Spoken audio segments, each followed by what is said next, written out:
Well, the term downward dog and salute to the sun will be familiar to many yoga enthusiasts, most of which are women. It's estimated that more than 25 million women do yoga in the United States alone. But why?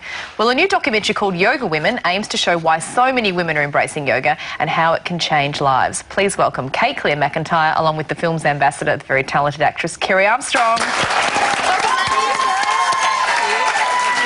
I watched the film last night in bed. I must admit I was very relaxed and zen, and I learnt so much. Kate, first of all, why did you want to produce a doco on yoga?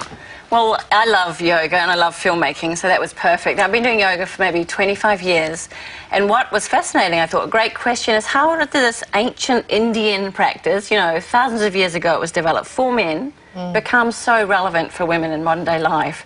And we thought that would make a great movie, just sort of looking at how that unfolded. When you start to watch the film, you think, oh, OK, I've done yoga myself, and what can I learn more about yoga? And incredibly, only a few minutes in, you start to show us these totally different scenarios, such as people that are suffering from cancer, such as a 95-year-old woman, such as people that are dealing with mental illness. Can you take us through what are the most remarkable stories that you've seen where yoga has literally changed women's lives?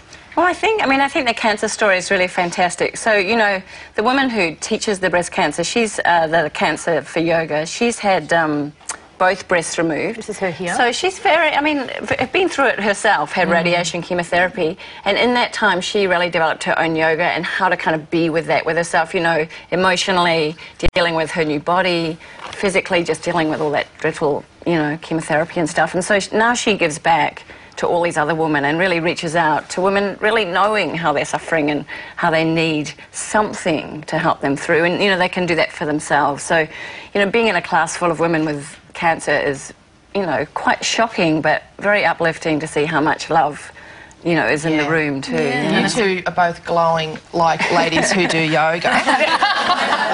And yoga becomes so addictive, Kerry, that Denise Scott, a couple of weeks ago, was telling me she went to a 5-hour intensive yoga session. I said, Denise, I want to be a yoga lady like you. And about every 3 or 4 years, I forget that I hate yoga and I go. And oftentimes, I'll sign up for like 10 classes and I'll go, I am coming to yoga. And I buy a mat and I sign up for all the classes and I get 15 minutes and go, oh, God, I hate this. Because I'm not a yoga person yet, when they go, OK, now, make this bit of your body, touch that bit of your body, it doesn't. How can I get from here to there? Oh, no. Well, I'm one of those people that sits up late at night and buys things off global shopping lists. You know, things that come into the corridor and the boys can't get in after school, mummy, another machine. And then they don't work. Then I send them back before the 90 days, 89 days later, and then think, go onto the mat and do yoga. It's cheaper, the boys can get in the house. And it's quieter. But the thing is, I realise people keep saying to me, oh, your costumes fit, things keep, you know, people are wondering, it's being 53, people are sort of, you know, waiting for the facelift or to go on the diet. You're in good nick. Yeah, and I think it's actually yoga because I've been doing it since Sam was born. He's 22. How do I persevere, though, from feeling like I can't do the poses? You don't have to. You actually just start really gently. I don't know what sort of a teacher you had, but mine is all about actually putting your hands on the mat, breathing, and seeing where your body goes. And it's not about being competitive. Some women sneak a little look under the arm. In your film, you focus on some Rubenesque ladies. I do, and it's fantastic. We really wanted to show in the film that it is for everyone, because you see the magazine and they're all thin and whatever. And you sort of feel Miranda Kerr. Here's my sisters. Here's my sisters. And you've got these incredible stories too about yoga being done in prison. What was the side effect of that? Well, you know, I think for those teenage girls in prison, I mean, one of the things in the film we wanted to show was how yoga is for everybody. So these teen girls in prison, there's, you know, a huge, terrible things have happened in these girls' lives. They don't have much self-respect.